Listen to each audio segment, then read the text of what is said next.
Hotel में एक सफाई महिला को एक पर्स मिलता है और फिर पर्स से मलबा फर्श पर गिर जाता है। जब वह मलबा उठाने की कोशिश करती है वह वास्तव में 14वीं मंजिल से सीधे पहली मंजिल पर गिरती है। पूरा छत देखकर स्टाफ सोच रहा है कि महिला फर्श के माध्यम से कैसे गिर सकती है। बाद में CIA एजेंट मौके पर पहुंचते हैं। जो उन्हें चौंकाता है वह यह है कि मलबा हवा में तैर रहा है और उन्होंने पहले कभी इस सामग्री को नहीं देखा। वो कुछ विश्लेषण के बाद वैज्ञानिकों को एहसास होता है कि यह एक ऐसा पदार्थ है जो पृथ्वी का नहीं है, लेकिन यह उच्च प्रौद्योगिकी वाला विदेशी पदार्थ पृथ्वी पर क्यों दिखाई देगा। अगली बात जो एजेंट्स को और भी विचित्र लगती है, एक महिला का मृत शरीर एक खेत में तैर रहा है। वह गुरुत्वाकर्षण को चुनौती दे रही है। अज्ञात कारणों से उसके पास मलबे की तरह ही तैरने की विशेषता है।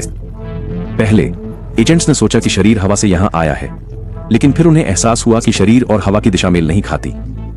तो ब्रायन ने महिला की आस्तीन को कांटेदार तार से हटाया और फिर महिला का शरीर धीरे धीरे हवा के विपरीत दिशा में तैरने लगा। वे शरीर का पीछा करते हुए एक छोटी ढलान के ऊपर गए और वे स्तब्ध रह गए।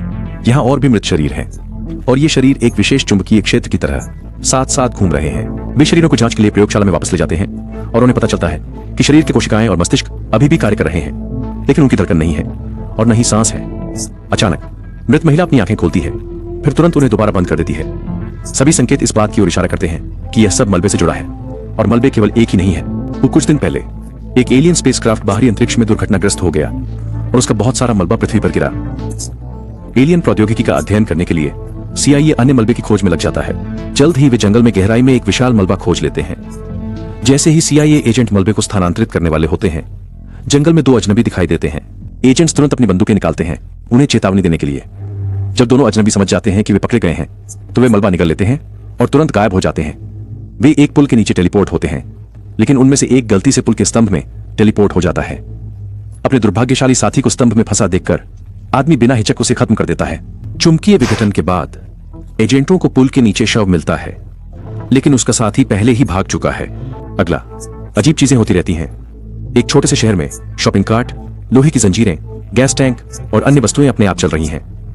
सभी धातु से बनी वस्तुएं एक अदृश्य शक्ति द्वारा खींची जाती हैं और फिर उन्हें शहर के चारों ओर इकट्ठा कर दिया जाता है। कुछ घंटों बाद पूरा शहर धातु की वस्तुओं से घिर जाता है। शहर के निवासियों को निकालने के बाद एजेंट ब्रायन और एजेंट फिनोला जांच के लिए शहर में प्रवेश करते हैं। सड़क पर वे एक आदमी एरिक को देखते हैं जो एक कार की खिड़की तोड़ रहा है। वे एरिक को रोकते हैं, लेकिन एरिक बहुत परेशान है और बेतुकी बातें किए जा रहा है। वे एरिक से शहर की वर्तमान स्थिति के बारे में पूछने की कोशिश करते हैं, लेकिन जब वे दोनों नहीं दिख रहे होते हैं तो एरिक भाग जाता है। दोनों एरिक को खोजने के लिए अलग हो जाते हैं और फिनोला उसे एक परित्यक्त फैक्ट्री में पकड़ लेती है जहां वह एरिक को पकड़ती है।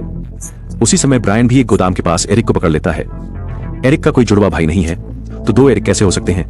वे दोनों एरिक को पूछताछ के लिए ले जाते हैं और पाते हैं कि दोनों एरिक में